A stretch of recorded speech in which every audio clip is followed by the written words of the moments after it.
Hello everyone, I am Nishita. Hi, I'm Nagesh.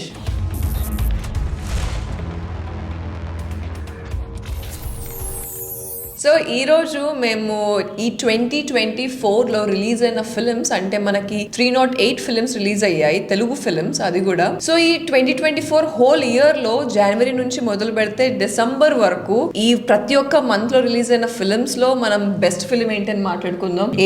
ఏవి మంచిగా run అయ్యాయి, బాక్స్ ఆఫీస్ లో ఏది రన్ అయ్యాయి. అండ్ మనకి 2024 అనేది ఒక లక్కీ ఇయర్ అని మాత్రం చెప్పొచ్చు తెలుగు ఇండస్ట్రీకి. ఎందుకంటే ఒక వరల్డ్ వైడ్ లోనే పుష్ప లాంటి film it has like limits, ఇంకా మనకి లిమిట్ లేకుండా చేసేసింది బాక్స్ ఆఫీస్ లో. 200 crores కూడా ఇప్పుడు it going to cross. We're going to talk about it. So Nagesh garu, మీరు చెప్పండి, ఈ 2024 లో రిలీజ్ అయిన ఫిల్మ్స్ లో మీకు ఏవి బెస్ట్ అని అనిపించాయి? అండ్ ఫ్రమ్ ద బిగినింగ్ మనం మాట్లాడుకుందాం, జనవరి నుంచి డిసెంబర్ వరకు. ఖచ్చితంగా దాన్ని చెప్పినట్టుగా 2024 మన తెలుగు సినిమాకి ఇట్స్ ఒక గేమ్ చేంజింగ్ ఇయర్ అని మనం అనుకోవచ్చు మనం. ఎందుకంటే ఇయర్ వెరీ బిగినింగ్ లో జనవరిలో రిలీజ్ అయిన హనుమాన్ సినిమా అంటే ఒక పాజిటివ్ వైపు తో స్టార్ట్ అయిన సినిమా, పాన్ ఇండియా సత్తా చూపించిన మన తెలుగు సినిమా. ఇదే ఈ రెండులో వచ్చిన డిసెంబర్ లో వచ్చిన పుష్ప సినిమాతో దానికి ఇంకా there is no any boundaries అన్నట్టు. ఆల్మోస్ట్ బాహుబలి ఇలాంటి పెద్ద పెద్ద సినిమాలు అన్ని రికార్డ్స్ కూడా క్రాస్ చేసి ఆల్మోస్ట్ 1-2 days లో 2000 crores కట్ చేయబోయే సినిమాగా మనకి రికార్డ్స్ సృష్టించింది. దాంతో పాటు ఈ సంవత్సరం చాలా 308 సినిమాలు, చాలా ఎక్కువ సినిమాలు రిలీజ్ అయ్యాయి. సో అన్ని సినిమాల గురించి మాట్లాడుకుందాం. ఒక్క జనవరిలోనే మనకి ఆల్మోస్ట్ ఒక 21 మూవీస్ రిలీజ్ అయ్యాయి. దాంట్లో ఇంకా బిగినింగ్ సంక్రాంతికి వెంట తెలిసే ఉంటుంది అందరికీ. సంక్రాంతి సినిమాలు హనుమాన్, మహేష్ బాబు గారి గుంటూరు కారం, నాగార్జున గారి నా సామిరంగా, వెంకటేశ్వర గారిది సైంధవ్ సినిమాలు, ఇలా అన్ని సినిమాలు వచ్చాయి. అన్నిట్లో కూడా హనుమాన్ ఇంకా అది తెలియదు, సూపర్ హీరో అంటే హనుమాన్. సో ఆ వైబు ఆ టైంలో ఆ వైబు ఉండింది. ఎగ్జాక్ట్ హనుమాన్ ఆ ఫిక్షనల్ క్యారెక్టర్స్ తీసుకొని దాని డివోషనల్ టచ్ ఇచ్చి extraordinary film maker Prashanth Varma garu cinema exact huge level లో హిట్ అయిన సినిమా. ఆల్మోస్ట్ 500 crores కట్ చేసిన సినిమా అది.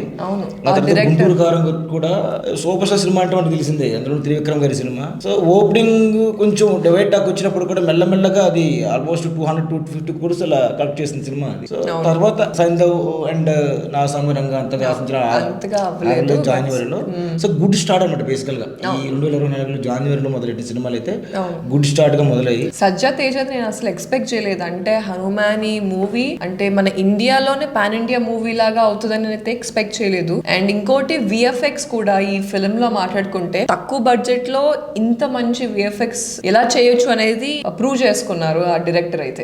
ఖచ్చితంగా అవును. అంటే ఆ క్వాలిటీ విజువల్స్ ఇచ్చారు కాబట్టి ఆ సినిమాకి అంత రెస్పాన్స్ వచ్చింది. మన ఇండియా వైడ్ గా ఆ రిసెప్షన్ వచ్చింది సినిమా. దట్స్ ఫైనెస్ట్ థింగ్ ఈ సంవత్సరం సంబంధించి. అండ్ ఫిబ్రవరిలో మీకేమనిపించింది? ఏది బెస్ట్ మూవీ అని అనిపించింది ఫిబ్రవరిలో వచ్చిన సినిమాలు పెద్దగా ఏవి బ్లాక్ బస్టర్ చెప్పుకునే సగ్గ సినిమాలు ఏం లేవు.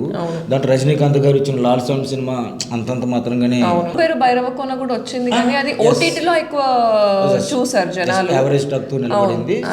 మంచి సాంగ్స్ ఉంటాయి, మంచి సాంగ్స్ ఉన్నాయి. ఆ తర్వాత మార్చ్ కి వచ్చేసరికి ప్రేమలు సినిమా, మలయాళం సినిమా రీమేక్ అది డబ్బింగ్ చేశారు. సో ఆ సినిమా కూడా మంచి టాక్ వచ్చింది. అంటే కొంచెం యూత్ ఎంటర్టైనర్ కాబట్టి ఇప్పుడు యూత్ మొత్తం కనెక్ట్ అయ్యే విధంగా తీసారు ఆ ఫిల్మ్ ని. Simple film, basically simple film అంటే చాలా ఎంగేజింగ్ గా సరదాగా సాగిపోతుంది సినిమా. చిన్న ఎమోషనల్ ఇది ఇచ్చి రిలేటబుల్ గా ఉంది చాలా మందికి. అందుకు కాంటెంపరీ ఈ students and early job goers ఎవరైతే ఉన్నారో వాళ్ళందరికీ కూడా చాలా రిలేటబుల్ గా అనిపించింది. ఆ తర్వాత గామి సినిమా, గామి గురించి మాట్లాడాలంటే నాకు ఇంకా అనుకున్నంత రిసెప్షన్ రాలేదు ప్రేక్షకుల నుంచి, కానీ చాలా కష్టపడ్డారు విశ్వక్ షేక్ కానీ టీం అంతా కూడా. కొత్త లుక్ తో వచ్చాడు, కొత్త కంటెంట్ తో వచ్చారు.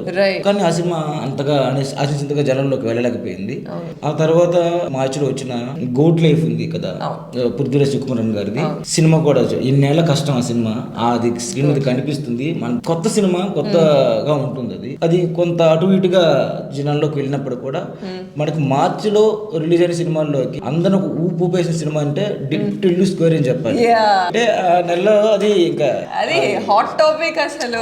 టిల్లు క్యారెక్టర్ జనాల్లోకి వెళ్ళిన క్యారెక్టర్ టిల్లు స్క్వేర్ దానికి మించి ఉంటుంది. ఇంకోటి అంటే సీక్వెల్ అంటే పర్ఫెక్ట్ సీక్వెల్ అనిపించింది నాకు సినిమా. ఈ సీన్ ని ప్రతి బిట్ ని ప్రతి క్యారెక్టర్ ని అన్నిటికి మించి మనకి ఈ సినిమాకి వచ్చేసరికి మనకి షాకింగ్ థింగ్ ఏంటంటే అనుపమ ఒక డిఫరెంట్ యాంగిల్ చూపించారు. అది కూడా మనకి కన్విన్సింగ్ గా ఉంటుంది, కమాండింగ్ గా ఉంటుంది. సో అది కానీ నాకు అంటే ఇందులో ఏంటి అంటే అనుపమ కంటే ఎక్కువగా హీరోనే ఓవర్టేక్ చేసుకున్నాడు, సిద్ధునే ఓవర్టేక్ చేసుకున్నాడు క్యారెక్టర్ ని. మన థియేటర్కి వెళ్ళింది ఆయన కోసం, అదే. ఇల్లు క్యారెక్టర్ అంతలా మనకి ఎక్కేసింది. ఈ సినిమా హిట్ తో అతను స్టార్ బాయ్ అయ్యాడు. మళ్ళీ పెద్ద నెక్స్ట్ వచ్చిన ఏప్రిల్ కి వచ్చేసరికి ఫ్యామిలీ స్టార్ చాలా హ్యూజ్ దీంతో ఎక్స్పెక్టేషన్స్ తో వచ్చినది సినిమా. కాకపోతే అంత ఎక్స్పెక్టెడ్ రిజల్ట్స్ అయితే రాలేదు సినిమాకి. విజయ్ దేవరకొండకి అగైన్ మళ్ళీ ఇంకొక ఫ్లాప్ అని అక్సెప్ట్ చేయాలి, ఇంకా తప్పదు. కానీ కష్టపడ్డారు. లైగర్ తర్వాత కూడా మళ్ళీ ఒక సక్సెస్ వస్తుందేమో అనుకున్నాం. ఈ సినిమా చూసిన తర్వాత ఒక ఫ్యామిలీ ఎంటర్టైనర్ గా ఉంటుంది, ఫ్యామిలీకి చాలా రిలేటబుల్ గా ఉంటుంది అనుకున్నాం. But still it didn't work out well. April లోకి వచ్చేసరికి మాత్రం మన తెలుగు సినిమా కంటే మంజుమల్ బాయ్స్ మాత్రం బాగా మలయాళం సినిమా అక్కడ తెలుగు డబ్ చేసి రిలీజ్ చేశారు. ఆ సినిమా మాత్రం బాగా ఆడింది, జనంలోకి బాగా వెళ్ళింది. సో సినిమా ఒక ఫ్రెండ్షిప్ చేసిన సినిమా. ఈ సినిమా నిజంగా చెప్పాలంటే మా డాడీ ఫస్ట్ టైం ఒక థియేటర్ లో చూసిన సినిమా ఇది. మా డాడీ వెళ్ళి ఇప్పుడు రీసెంట్ టైమ్స్ లో ఈ సినిమా వెళ్ళి చూసారు, వచ్చి చాలా బాగుంది సినిమా అని చెప్పిన మూవీ ఏదైనా ఉందంటే అది Manjummel boys. So Manjummel boys అంతలా వెళ్ళింది. తెలుగు సినిమాల్లో ఇవి మార్చుకొచ్చేసారు. మంజుమల్ బాయ్స్ అంతలా వెళ్ళింది, హ్యూజ్ కలెక్షన్స్ కూడా వచ్చాయి, చాలా కలెక్షన్స్. తెలుగులో కూడా చాలా హిట్ వచ్చింది అది కూడా. ఆ తర్వాత వచ్చేసి మేకి వచ్చేసరికి ఆల్మోస్ట్ 25 మూవీస్ రిలీజ్ అయ్యాయి. అంటే డబ్బింగ్, స్ట్రైట్ తెలుగు మూవీస్ అన్ని కలిపి. బట్ అందులో గ్యాంగ్స్ ఆఫ్ గోదావరి మళ్ళీ గామి సినిమా కూడా హై ఎక్స్పెక్టేషన్స్ తో వచ్చింది. సో అది కూడా అనుకున్నంతగా ప్రేక్షకులు రీచ్ అవ్వలేకపోయింది. తర్వాత భజే వాయు వేగం కార్తికేయ చేసిన సినిమా, అది పర్లేదు, ఒక రకంగా సినిమా బాగానే ఉంటుంది. అది మన ఈ నెలలో వచ్చే సినిమాల్లో ఇవే కొంచెం పెద్ద సినిమాలు అండ్ కొంచెం బాగా నోటెడ్ మూవీస్, హీరోస్ ఉన్న ఫిల్మ్స్.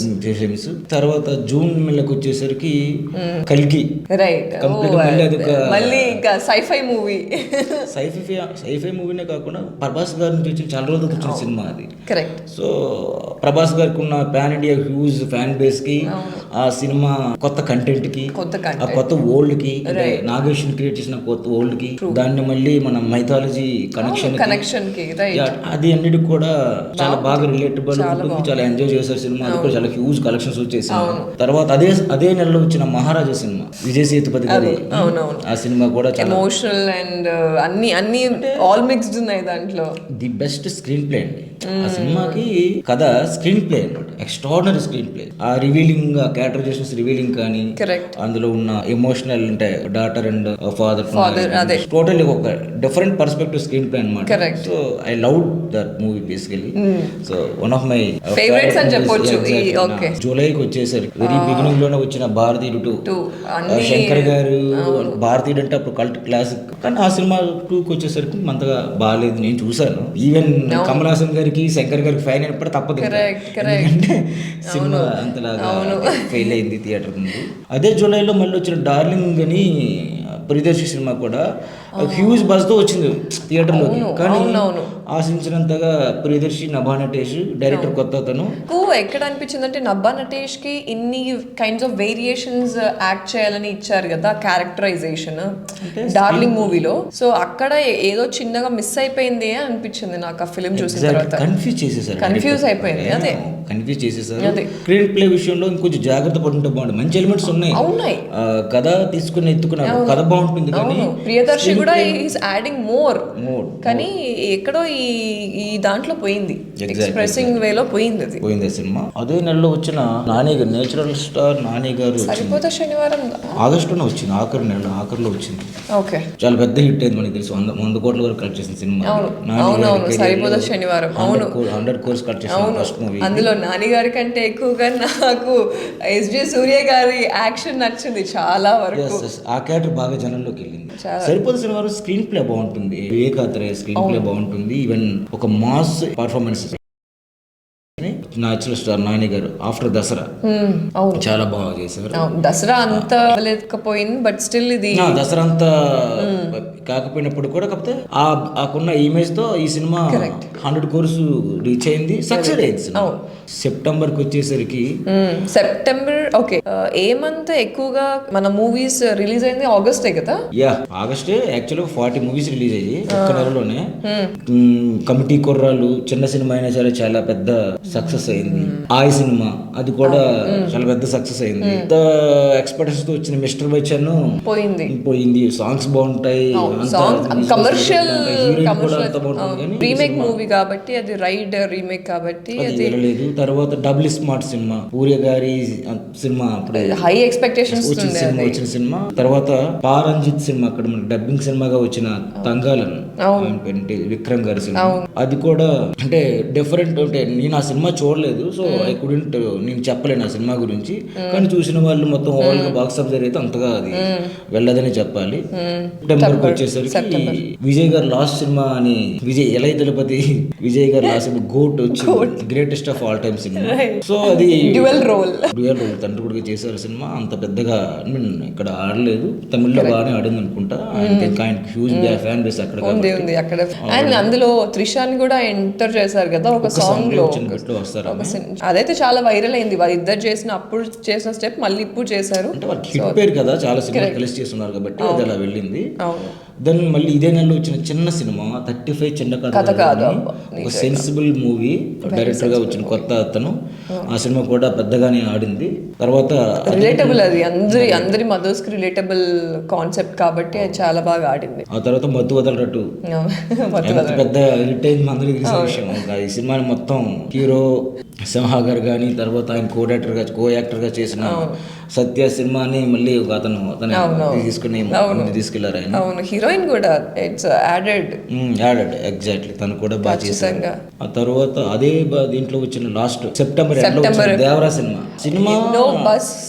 ఎగ్జాక్ట్లీ పెద్ద హ్యూజ్. ఏంటంటే ఆల్మోస్ట్ 5 years తర్వాత సోలో హీరోగా వస్తున్న సినిమా ఎన్టీఆర్ గారిది. అవును. సో అంత ఎక్స్పెక్టేషన్స్ తో వెళ్ళారు, కానీ డివైడ్ కాకున్నప్పుడు కూడా ఆ సినిమా ఆల్మోస్ట్ 500 కోట్ల వరకు అదే బాక్స్ ఆఫీస్ లో కలెక్షన్స్ వచ్చాయి, కానీ ఈ మూవీ చూసి వచ్చిన తర్వాత సాటిస్ఫాక్షన్ అయితే రాలేదు. అంటే అతను అప్పుడు ఎన్టీఆర్ కొరటాల శివ అనేసరికి కాంబినేషన్ విషయంలో చాలా ఎక్స్పెక్టేషన్స్ ఎక్కువ ఉన్నాయి. కరెక్ట్. అంటే ఇప్పుడు షార్క్ని పట్టుకొని ఇలా తీసుకురావడం కానివ్వండి, అదేంటి అంటే ఇప్పుడు అంత హెవీ వెయిట్ తీసుకొస్తుంటే ఈ మన రోప్ ఏదైతే ఉంటుందో అది స్ట్రైట్గా ఉండాలి, అది ఊగుతూ ఉంటుంది. దేవరా సినిమాకి వచ్చేసరికి మీరు చెప్పినట్టు అంత పెద్ద హెవీ కరెక్ట్ షార్క్ రైట్. ఇప్పుడు బాహుబలిలో చూసుకుంటే ఆ విగ్రహాన్ని ఎత్తుతారు ఇలాగా, అది తెలుస్తుంది అది అంత బరువు ఉంది ఎత్తుతున్నాడు అని అర్థమవుతుంది. ఆ రియలిస్టిక్ వేలో మనం తీసుకెళ్ళారు, కానీ ఇక్కడికి వచ్చేసరికి ఆ రియలిస్టిక్ థింగ్ ఎక్కడో మిస్ అయిపోయింది, మనం కనెక్ట్ అవ్వలేకపోయాం. ఓకే, అలాంటి చిన్నవి ఉన్నప్పుడు కూడా అలాంటి సినిమాను కూడా ఎన్టీఆర్ తన ఓన్లీ తనకున్న ఫ్యాన్ బేస్ తోను సినిమాని తీసుకెళ్లారు ఆయన. సాంగ్స్ కూడా సినిమాకి మంచి ప్లస్ అయ్యి. జాహ్నవి కపూర్ అంటే సాంగ్స్ లో తప్పించి ఎక్కడ లేదు. సాంగ్ కానీ దావుదీ సాంగ్ కానీ చాలా పెద్ద సాంగ్స్ కూడా సినిమా తీసుకెళ్ళి. దావుదీ సాంగ్ అసలు థియేటర్ లో వేయలేదు కదా, థియేటర్ వరకు వెళ్ళిన తర్వాత తెలిసింది లేదని, మూవీలో సాంగే లేదని థియేటర్ లోకి వెళ్ళాక తెలిసింది. అలాంటి ట్విస్ట్లు ఉన్న మూవీ దేవరా కమర్షియల్ గా సక్సెస్ అయింది, కరెక్ట్. తర్వాత అదే నెలలో తర్వాత దాంతో పాటు వచ్చేసి సత్యం సుందరం అండి, వన్ ఆఫ్ ఫనెస్ట్ మూవీ. నేను ఈ మధ్య కాలంలో చూసిన గొప్ప మూవీ. 2 సార్లు థియేటర్కి వెళ్దాం అనుకున్నా, టికెట్ తీసుకున్నాను, ఈ ట్రాఫిక్ లో ఇరుక్కుని సినిమా చూడలేకపోయాను, చాలా బాధ ఉండేది నాకు. కానీ లక్కీలీ వన్స్ ఓటీటీకి వచ్చినాక చూసిన తర్వాత మాత్రం నాకు కళ్ళమ్మలో నీళ్ళు తెప్పించిన సినిమా ఇది ఒకటి. ఈ రీసెంట్ టైమ్స్ లో ఆ క్యారెక్టర్స్ తో ట్రావెల్ అయ్యాను, రిలేట్ అయ్యాను. సో ఫైనెస్ట్ మూవీ మనకి 96 డైరెక్టర్ ప్రేమ్ కుమార్ డైరెక్ట్ చేసిన సినిమా అది. కానీ నాకైతే సినిమా చూసినప్పుడు నేను నా ఫ్యామిలీతో అన్నయ్యతో వెళ్ళినప్పుడు నాకు అనిపించింది అసలు ఎమోషన్ కి కనెక్ట్ అవ్వలేకపోయాం. అంటే ఇదొక ఇప్పుడు అన్న చెల్లెల ఎమోషన్ తెలుసు, అమ్మ నాన్న ఎమోషన్ తెలుసు, ఇలా సిబ్లింగ్స్ ఇవన్నీ ఫ్రెండ్షిప్ ది ఎమోషన్ తెలుసు మనకి. ఇది ఇట్లా బావా ఈ బామ్మర్ది ఎమోషన్ అనేది నాకు తెలిసి ఇది ఫస్ట్ టైం ఒక మూవీ తీయడం అనేది ఈ కైండ్ ఆఫ్ ఎమోషన్ ని. సో ఇది చూసిన తర్వాత మేబీ కేవలం అక్కడ బావమరిది లేకపోతే అదే కాదు, అక్కడ బేసికల్ కోర్ ఎమోషన్. చిన్నప్పుడు అతను చాలా నోబడి పర్సన్ ని అరవింద్ స్వామి గారి క్యారెక్టర్. అరవింద్ స్వామి తన చిన్నప్పుడు వాళ్ళతో కలిసి ఆడుకోవడం అవన్నీ, తర్వాత ఏదో కారణాల వల్ల అతను ఊరు వదిలి వెళ్ళిపోయిన తర్వాత మళ్ళీ తిరిగి వచ్చి ఎదుర్కొన్నప్పుడు అంటే అతనితో చిన్నప్పుడు ఆ మెమరీస్ అన్ని గుర్తు, ఊరి మీద కోపం ఉంటుంది ఆయనకి, కానీ వెళ్ళాలని ఇష్టం ఉంటుంది అని వాళ్ళు తిరిగి వెళ్ళేసరికి జనాలందరిలో నుంచి, ముఖ్యంగా ఊర్లో అందరి దగ్గర నుంచి అలాంటిది ఒక గొప్ప ఇది ప్రేమ అభిమానాలు అన్ని కట్టేసరికి అతను ఎంత మంచి నా ఊరిని నా ప్రపంచాన్ని ఇన్ని రోజులు మిస్ అయ్యాను అనే ఫీలింగ్ అతను కలుగుతుంది. సో ఆ ఇద్దరి మధ్య అది బాండింగ్ ఇంకోటంటే జెన్యున్ సోల్స్ అనమాట ఆ రెండు కూడా. మెల్లిగా వెళ్తూ ఉంది సినిమా, చాలా మెల్లగా వెళ్తుంది. అంటే మనం ఇట్లాంటి కైండ్ ఆఫ్ సినిమాలు ఇప్పటి వరకు చూడలేదు కాబట్టి మేబీ అది చాలా మంది కనెక్ట్ అయింది. అలాగే ఈక్వల్ గానే చాలా మందికి స్లో పేస్డ్ గా ఉన్న మూవీ అని కూడా అనిపించింది. అవును, బేసికల్ గా ఎందుకంటే కార్తీ అలాంటి పర్ఫార్మెన్స్ చించేస్తాడు, మీకు తెలిసే ఉంటుంది కదా. ఊపిరి సినిమాలో ఎలాంటి పర్ఫార్మెన్స్ ఉంటుంది, సో సేమ్ ఇలాంటి కైండ్ ఆఫ్ రిలేషన్ ఉంటుంది అక్కడ కూడా. కార్తీ ఉన్నాడంటే అది మంచి చాలా ఎలా ఉంటుందంటే మన ఇంట్లో బ్రదర్ లాగా కనిపిస్తాడు ఆయన చూస్తే, అతని బిహేవియర్ కానీ అతను ఎవ్రీథింగ్ జెస్చర్స్ కానీ ఎవ్రీథింగ్. సో అంతలా కనెక్ట్ అయ్యాడు బేసికల్ గా క్యారెక్టర్ తో. తర్వాత అక్టోబర్ కి వచ్చేసరికి మొత్తం అక్టోబర్ లో 30 మూవీస్ వరకు రిలీజ్ అయ్యి అందులో పెద్ద సినిమా పెట్టాను. ఆ సినిమా రజనీకాంత్ సినిమా నాకు నచ్చింది, చాలా బాగుంది. అంటే దాంట్లో ఏంటంటే ఒక మెసేజ్ తీసేసుకొని ఆ message oriented kind of film ఇది. ఇంకా ఆ తర్వాత అదే నెలలో వచ్చిన విశ్వం సినిమా, ఎవరు సీనివైట్ల గారును గోపిచంద్ గారు చేసే సినిమా, అది ఆశించినంతగా వెళ్ళలేదు. కాకపోతే కొన్ని కామెడీ సీక్వెన్స్ ఏవైతే ఉన్నాయో మళ్ళీ అతను ఒరిజినల్ సీనివైట్ల గారి ఒరిజినల్ కామిక్స్ అని అంతా బాగానే, కామిక్ ఆ సీన్స్ అవి కూడా బాగానే ఉంటాయి అన్నారు. అదే నెలలో వచ్చిన లక్కీ భాస్కర్, అమరన్, కిరణ్ బోరంకా, లక్కీ భాస్కర్ ఒకేసారి వచ్చినప్పుడు కూడా ఒకేలాగా ఆడే సినిమాలు. అవును, అసలు హిట్, అసలు కనెక్ట్ అయిపోయే. అమరన్, లక్కీ భాస్కర్ అయితే నాకు ఫేవరెట్. లక్కీ భాస్కర్ లో నాకు చాలా బాగా రియల్ గా జరిగిన విషయాలనే ఫిల్మాటిక్ లో ఎలా చూపించారో, ఎంత బాగా చూపించారు అనేది అసలు ఐ కాంట్ ఏబుల్. అంటే ఇందులో చేసిన మీనాక్షి చౌదరి కానివ్వండి, అంటే యాడ్ చేసింది చాలా ఎలిమెంట్స్. అండ్ దుల్కర్ సల్మాన్ తన యాక్టింగ్ తో లక్కీ భాస్కర్ సక్సెస్ కానింటే మంచి స్క్రీన్ ప్లే, కరెక్ట్ మ్యాజిక్ చేసేసారు. అడిషనల్ ఫ్లేవర్ గా మీరు అన్నట్టు మీనాక్షి చౌదరి గారు, సో ఈ కాంబినేషన్ లో సినిమా వచ్చింది. సినిమా కూడా అంతా బాగుంటుంది, కరెక్ట్. క్లైమాక్స్ అయితే ఇంకా ఎక్స్ట్రాడినరీగా ఉంటుంది.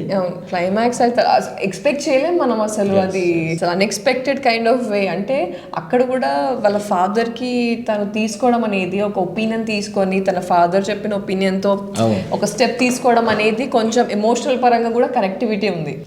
దాంతో పాటు వచ్చిన అమరన్ చాలా నచ్చింది సినిమా నాకు కూడా. కంప్లీట్ గా శివకార్తిక్ గారి సాయి పల్లవి టేక్ ఓవర్ చేసేసింది మొత్తం. ఆయన పర్ఫార్మెన్స్ ఇది ఇచ్చారు కదా, ఆ ముక్కలేని కాదు ఆయన పర్ఫార్మెన్స్ అంత సటిల్. చాలా అన్ని సినిమాల కంటే శివకార్తికేయ పర్ఫార్మెన్స్ లో ది ఫైనెస్ట్ పర్ఫార్మెన్స్, చాలా సటిల్ పర్ఫార్మెన్స్ ఉంటుంది ఆ సినిమాలో. స్క్రీన్ ప్లే కూడా సాయి పల్లవి గారి పాయింట్ ఆఫ్ వ్యూ లో కథ మొదలైనప్పుడు కూడా వాళ్ళిద్దరి మధ్యన లవ్ స్టోరీ మెల్లమెల్లగా అన్ఫోల్డ్ చేసే సీన్స్ చాలా బాగుంటాయి, చాలా ఫ్రెష్ గా ఉంటాయి. సో సినిమా అంతలా హోల్డ్ చేసింది. దో ఈ వాజ్ ఒక మేజర్ అమరన్ క్యారెక్టర్ అయినప్పటికి కూడా, సో అది అంతలా సినిమా బాగా నెట్లింది. సినిమా కిరణ్ అబ్బవరం, అతని కెరియర్ లో the highest budget and highest collection cinema కూడా అదే. సో బాగా ఆడింది ఆ సినిమా కూడా. కొత్త కాన్సెప్ట్, కొత్త డైరెక్టర్ వచ్చారు సందీప్ సుజిత్ అని. సో వాళ్ళు కూడా మంచి సక్సెస్ అందుకున్నారు వీళ్ళు కూడా. ఇది కూడా ఆల్మోస్ట్ కలెక్షన్స్, ఇది కూడా ఆల్మోస్ట్ 50 crores పైన కనెక్ట్ చేసింది సినిమా. ఆ తర్వాత చాలా యాక్చువల్ గా మనకి అక్టోబర్ చాలా మంచి సక్సెస్ తోనే ముగిసింది. ఆ తర్వాత నవంబర్ కి వచ్చేసరికి కొంచెం డిసప్పాయింటింగ్ మంత్ అని చెప్పాలి. చెప్తా అంటే మొత్తం టోటల్ మనకి నవంబర్ లో వచ్చే సినిమాలు 26 రిలీజ్ అయ్యాయి. వాటిలో హైయర్ ఎక్స్పెక్టేషన్స్ వచ్చిన matka, Kanguva, mechanic Rocky, zebra అన్ని సినిమాలు కూడా నోటెడ్ మూవీస్ గురించి చెప్తున్నాను. మిగతా సినిమాలు చాలా నోటెడ్ మూవీస్, కాకపోతే అంత హిట్ అవ్వలేకపోయాయి కూడా థియేటర్ దగ్గర. రైట్, కానీ మట్కా అయితే అసలు high expected one, but still disappoint చేసింది. అండ్ కంగువా మేజర్ గా. కాకపోతే ఇక్కడ ఎప్రిషియేట్ చేయాల్సిన విషయం ఏంటంటే విశ్వక్షేణ్ గారిది ఈ సంవత్సరం 3 సినిమాలు వచ్చినాయి. కరెక్ట్. గామి, అవును, గ్యాంగ్స్ ఆఫ్ గోదావరి అండ్ ఇది Rocky. Different genres and different concepts తో వచ్చారు ఆయన. కరెక్ట్. సో ఈ సంవత్సరం చాలా ఎక్కువ సినిమాలు రిలీజ్ అయింది ఆయన ఒక్కలే. 3 మూవీస్, ఓకే, మూడు హిట్ అయ్యి ఉండి హ్యాట్రిక్ కొట్టిన హీరో మళ్ళీ అవ్వచ్చు. ఆయన ఏంటంటే డిఫరెంట్ కాన్సెప్ట్స్ తీసుకోవటం కానీ ఆయన కొత్త కథల్ని ఎంచుకోవటం కానీ ఆ విషయంలో అతను అప్రిషియేట్ చేయాలి. సక్సెస్ అనేది పెద్ద స్టార్స్ దగ్గర అందరూ చూస్తారు అని జరుగుద్ది కానీ ఎక్కడో తెలియదు ఒక్కోసారి జరుగుతూ ఉంటుంది. సో ఆ విషయంలో మాత్రం ఆయన అప్రిషియేట్ చేయాలి. డిసెంబర్ అంటే ఇంకా పుష్ప పుష్ప పుష్ప పుష్ప పుష్ప పుష్ప పుష్ప రాజ్ మనకంటే గ్రేట్ ఎండ్ అని చెప్పాలి. మన తెలుగు సినిమాని ఇంకా ఆల్మోస్ట్ 2000 crores కలెక్ట్ చేసే సినిమాగా నార్మల్ గా తగ్గేదే లేదు లాగా అంటే టాక్ అంతా కొన్ని వివాదాలు అవి వచ్చినప్పుడు కూడా పుష్ప నెల అనమాట. ఇదంతా డిసెంబర్ అంతా కూడా occupied Pushpa only Pushpa world wide sir talk of the cinema అంటే ఇది ఒకటే డిసెంబర్ మొత్తం ఐ థింక్ ఇదే ఒక గ్రేట్ ఫినిషింగ్ అంటారు కదా మనకి క్రికెట్ లో ధోని లాస్ట్ బాల్ 6 కొడితే ఎలా ఉంటుందో లాస్ట్ నెల పుష్ప అలా ఉంటుంది అని చెప్పడం మన తెలుగు సినిమాకి వచ్చేసరికి మన తెలుగు సినిమా స్థాయిని కూడా చాలా ముఖ్యంగా బాలీవుడ్ బాక్స్ ఆఫీస్ ని 700 crores కలెక్ట్ చేసిన cinema first cinema. Only world record movie ఇది ఇప్పుడు. ఓన్లీ హిందీ బిజ్ లో 700 crores కలెక్ట్ చేసిన one and only Telugu cinema. So it's a great achievement మన Telugu great end of the year 2024 exactly చెప్పాలి అంటే. ఇది యాక్చువల్గా ఈ సినిమా ఈ సంవత్సరం అవుట్ ఆఫ్ 308 సినిమాల్లోకి వచ్చేసరికి ఇది సక్సెస్ రేట్స్ ఆయా నెలలో వచ్చిన సినిమాలు. సో మీకు ఈ 308 మూవీస్ లో ఓవరాల్ గా మీకు ఒక టాప్ 5 పిక్ చేసుకోవాలి అంటే టాప్ 5 మూవీస్ మీరు చూస్ చేసుకోవాలి అంటే ఏవి చూస్ చేసుకుంటారు? మీ వరకు అంటే టాప్ 10 నేను 1 2 3 ఇస్తాను. నాకు బాగా నచ్చిన సినిమా ఫస్ట్ ప్లేస్ లో సత్యం సుందరం, సెకండ్ గుంటూరు కారం, 3 మహారాజా, 4 Pushpa 2, super, 5 lucky Bhaskar, 6 committee కుర్రాళ్ళు, 7 ప్రేమలు, సూపర్, 8 సరిపోదా శనివారం, 9 35 చిన్న కథ కాదు, 10 Tillu square. These are my top 10 movies of the year. Okay, super. అది మీకు ఏ నచ్చిన సినిమాలు ఉంటే చెప్తారా? నాకు లక్కీ భాస్కర్ ఫస్ట్ దాంట్లో లక్కీ భాస్కర్ వచ్చేసింది. దాని తర్వాత పుష్ప ఆబ్వియస్ గా and Hanuman and other film is 35 చిన్న కథ కాదు, వేటయాన్ అండ్ గామి అండ్ నాకు ఓం భీమ్ బుష్. ఆ తర్వాత యాక్చువల్గా ఈ 2024లో సినిమాల్లో కంప్లీట్గా మొత్తం 308 మూవీస్ రిలీజ్ అయితే డైరెక్ట్ తెలుగు మూవీస్ 242 వచ్చాయి. Dubbed movies 66 in all languages అంటే Malayalam 13, Tamil 34 and Hindi 5, English 1, Kannada 13, 30 movies. టోటల్గా 66 మూవీస్ మనకి ఈ డబ్బుడ్ మూవీస్ ఉన్నాయి. మిగతావి అవుట్ ఆఫ్ 308లో 242 మూవీస్ డైరెక్ట్ తెలుగు మూవీస్. జనవరిలో 21, ఫిబ్రవరిలో 27, మార్చిలో 33, ఏప్రిల్లో 25, మేలో 25, దెన్ జూన్లో 29, July 13, August 40, September 21, October 30, November 26, December 18 movies. టోటల్గా 308 మూవీస్ రిలీజ్ అయ్యాయి మనకి ఈ సంవత్సరంలో. మనకి బేసికల్గా థియేటర్లుగా డైరెక్ట్ రిలీజ్ అయిన సినిమాలు 289, అంటే 94% మూవీస్ మనకి థియేటర్లోనే రిలీజ్ అయ్యాయి. ఓటీటీలో ఒక 19 మూవీస్ వరకు మనకి రిలీజ్ అయ్యాయి. ఇది మనకి యాక్చువల్గా ఈ సంవత్సరం రిలీజ్ అయిన మన తెలుగు సినిమా స్టాటిస్టిక్స్ ఇవి. రైట్. అండ్ డిసెంబర్లో రిలీజ్ అయిన సినిమా ఒకటి నేను మిస్ అయ్యాను, ముఫాసా. నేను కూడా ముఫాసా నాకు చాలా బాగా నచ్చింది. అంటే ఇప్పుడు వెళ్ళిన వెంటనే ఒక లైవ్లీ మూవీకి వెళ్తున్న ఫీలింగ్ వచ్చింది. అందులో ఇంకోటి ఏంటి అంటే అలీ గారిది, బ్రహ్మానందం గారిది వాయిస్ ఓవర్, మహేష్ బాబు గారిది వాయిస్ ఓవర్ హైప్ ఇచ్చేసింది. అంటే వెనకాల చూసుకుంటే మొత్తం మహేష్ బాబు గారు ఫ్యాన్సే ఉన్నారు మొత్తం థియేటర్స్ లో. సో నాకు చాలా బాగా అనిపించిన ఫిలిం డిసెంబర్లో ఏదైనా ఉంది అంటే ముఫాసా. ఇంకోటి మర్చిపోయామండి, అదే డిసెంబర్లో బచ్చలమల్లి సినిమా కూడా వచ్చింది. అనుకున్నంతగా థియేటర్కి అవ్వలేకపోయింది. సో అదొకటి మన అల్లా నరేష్ గారి పర్ఫార్మెన్స్ మాత్రం చాలా మంచి పేరు వచ్చింది. సో అదొకటి, లాస్ట్ లో చనిపోతారు, అది ఆ సినిమా సంబంధించిన విషయం. ఇది ఈ కంప్లీట్గా 2024లో వచ్చిన మొత్తం తెలుగు సినిమాల లిస్ట్. And mass statistics. అందులో మాకు నచ్చిన సినిమాలు నచ్చండి మాకు అనిపించిన సినిమాలు మాకు ఏమనిపించింది మీకు చెప్పాం. సో మీకు కూడా ఈ 2024లో వచ్చిన మీకు నచ్చిన 10 మూవీస్ ఏవైతే ఉన్నాయో అవి మీ కమెంట్స్ లో షేర్ చేయండి ఫర్ షూర్ గా. ఎందుకంటే ఈ 2024 మన తెలుగు సినిమాకి ఒక లక్కీ ఇయర్ అయినైతే చెప్పుకోవచ్చు ఖచ్చితంగా. సో మీకు ఈ లిస్ట్ లో ఇంకేమైనా మూవీస్ మేము మిస్ చేసినా కూడా, ఏదైనా హిట్ ఫిలిమ్స్, ఏదైనా మంచి బాక్స్ ఆఫీస్ ఫిలిమ్స్ ఏదైనా మేము మిస్ చేసినా, మీకు అనిపించిన ఫిలిమ్స్ ఏమైనా ఉంటే కమెంట్స్ లో షేర్ చేయండి. అంటే ఇంకోటి అందరు కూడా హ్యాపీ న్యూ ఇయర్ అండి. ఎందుకంటే గ్రేట్ ఎండింగ్ ఇచ్చాం కాబట్టి మాకు గ్రేట్ వెల్కమ్ చెప్తాం. 2025 కూడా మన తెలుగు సినిమాకి ఇంకొంచెం బ్లాక్ బస్టర్స్ రావాలని, so we wish you Telugu all cinema ఇంకా నెక్స్ట్ లెవెల్కి వెళ్ళాలని సో నేను కూడా విష్ చేస్తున్నాను. Wish you all a very happy new year. So yes, and for more such kind of podcasts, do follow Rouse and Films. Thank you.